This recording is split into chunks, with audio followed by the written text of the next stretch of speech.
ᱥᱟᱱᱛᱟᱞᱤ ᱥᱟᱶᱦᱮᱫ ᱟᱠᱷᱲᱟ ᱨᱮ ᱡᱚᱛᱚ ᱠᱚ ᱡᱚᱦᱟᱨ। ᱛᱤᱦᱤᱧ ᱫᱚ ᱧᱩᱛᱩᱢᱟᱱ ᱚᱱᱚᱞᱤᱭᱟᱹ ᱫᱩᱨᱵᱤᱱ ᱥᱚᱨᱮᱱᱟᱜ ᱡᱤᱭᱚᱱ ᱪᱚᱨᱤᱛ ᱵᱟᱵᱚᱫ ᱜᱟᱞᱢᱟᱨᱟᱣ ᱵᱚᱱ ᱟᱸᱡᱚᱢᱟ। ᱜᱟᱞᱢᱟᱨᱟᱣᱮᱫ ᱠᱟᱱᱟᱭ ᱢᱟᱱᱚᱛᱟᱱ ᱜᱮᱵᱨᱤᱭᱮᱞ ᱥᱚᱨᱮᱱ। दुर्बिन सोरेना जनाम दो गेल आरे साई पुन गेल आरे रिया तीसरा में पश्चिम बांग्ला राजस्थी रिया बीरभूम जिला रे मेना नलहटी थाना ताबे करमपुर आतुरे हुई लेना। दुर्बिन सोरेन रे इंगाता आपाता ᱧᱩᱛᱩᱢ दो ढिंका सोरेन और इंगाता ᱧᱩᱛᱩᱢ दो माइनो मुर्मू ताहे कना। दुर्बिन सोरेन दो अकील हुनरे लेखमानेन खान गेल आरे साई मोणे गेल तुरुई रे जंगल प्राइमरी स्कूल रिकू भर्ती किदिया। मेनखान आको आतुरेन गाती को सोनारकुंडू प्राइमरी स्कूल रिकू भर्तीयेन खान दोसार सिरमा मैंने गेल आरे साई मोणे गेल इयाय रे दो आज हों सोनारकुंडू प्राइमरी स्कूल को भर्ती किदिया। उनी दो ओना स्कूल खोन गेल आरे साई तुरुई गेल रे पुना क्लास पास काते गेल आरे साई तुरुई गेल मीद रे दो मोणिया क्लास रे सोनारकुंडू हाई स्कूल रे भर्तीना और सोनारकुंडू हाई स्कूल खोन गी गेल आरे साई तुरुई गेल इयाय रे दो मिट्टिक बिडवे पास किदा। मिट्टिक बिडवे पास के खाम दुर्बिन सोरेन दो गेल आरे साई तुरुई गेल इयाय रे रामपुरहाट कॉलेज रे भर्तीना और ओना कॉलेज खोन गी गेल आरे साई इयाय गेल मीद रे दो बीए पास किदा। दुर्बिन सोरेन दो रामपुरहाट कॉलेज रे पढ़ा कान तहे कान जोखेन गेल आरे साई तुरुई गेल आरे रे संतोष आतुरिया प्राइमरी स्कूल रे महाशय कमिए नाम केदा।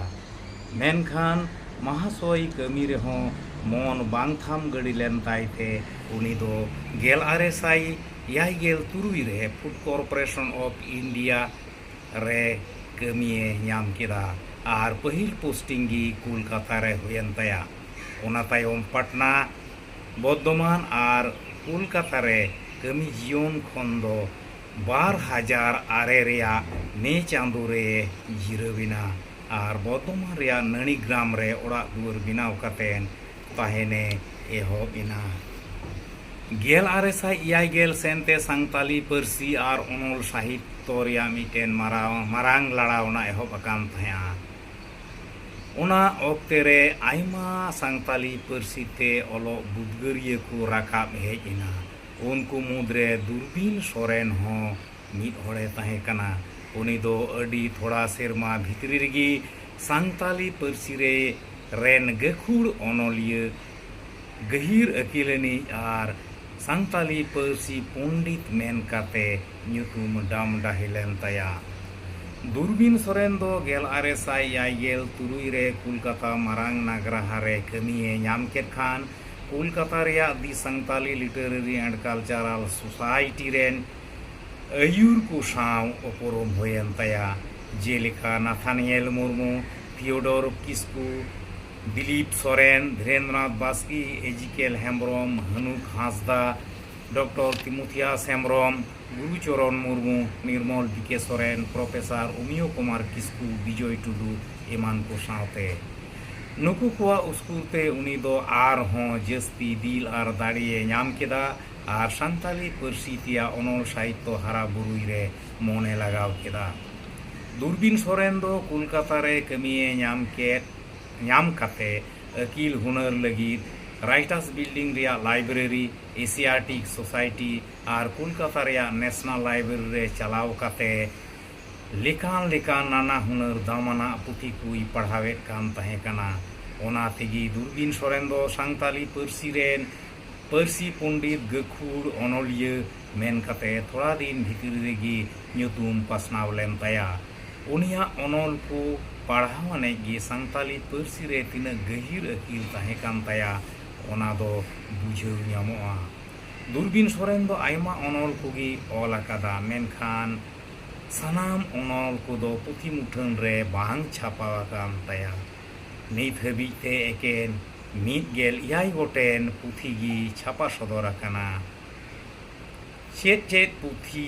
को पुथी मुठन रे छापा कान तया ओना को पुथी रिया ᱧᱩᱛᱩᱢ दो नोंका कना सांताली पारसी दो ओका से प्राइमरी स्कूल रेन महाशय को लगी गाइड पुथी दिलगरिया सिरिंग दुरंग धनीमाला सांगताल संस्कृति ऑलचिकी दो मुयो युग रिया ब्राह्मी लिपि कना सांगताली पर्सी रिया खसरा दलिल सांगताली पर्सी अनल आर लेगाचार सांगताली व्याकरण सांगताली पर्सी लड़ावना दलिल एकराड़ अनल बनल सांगताल हुल जीबीएस रिया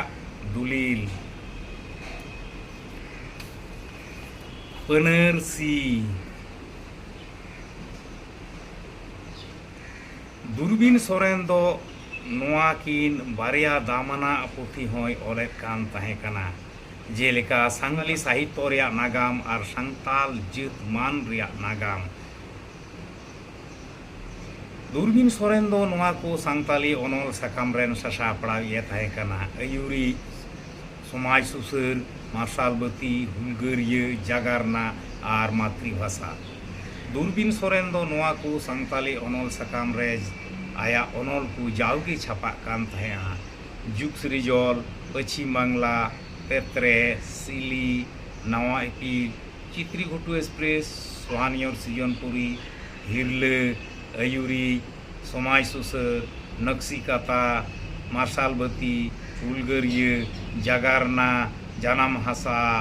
मार्शाल दूत बागजुलू उमुल तोड़े सुतम हड़ संबाद मार्शाल ताबुन मातृभाषा दूरबीन सोरेना नित हो आयमा ओला गी पुथी मुठन रे बांग छापावाकाना ओना बांग छापावाकान मिद बार जिलिंग कहनी दो नोआ को खाना कियो डडी झरना सासांग बिडा धरम दो चेत काना रवीन्द्रनाथ मिट्टे नेल मिया लट कुटे नोआ को दो पश्चिम बांगला पत्रिका रे छापा लेना दिबी दुर्ग और हुदुर दुर्ग नोआ दो तेत्रे पत्रिका रे छापा लेना सुरुज मुनि नोआ दो सिली रे छापा लेना दूरबीन सोरेन दो आया कुरुमुटुते बारिया बाना धावे बिनाव लेदा हर समाज गेल आरेसाई इरल गेल रे और दोसारा दो गोटा भारत सांगताली साहित्य सभा 2001 गेल रे दूरबीन सोरेन दो सांगताली अनल साहित्य रे एनेम ताहे कान ताई येते नोआ को बना धाव कोन सिरुपाई ᱧᱟᱢ लेदा दि सांगताली लिटरेरी एंड कल्चरल सोसाइटी होतेते 2008 रे पियो बोर्डिंग सिरुफा आनसिलेरो साहेबगंज होतेते 2001 रे पियो बोर्डिंग सिरुफा सीएनआई डायसिस दुर्गापुर होतेते 2012 रे पियो बोर्डिंग सिरुफा उत्तर पाड़ा आदिवासी गांवता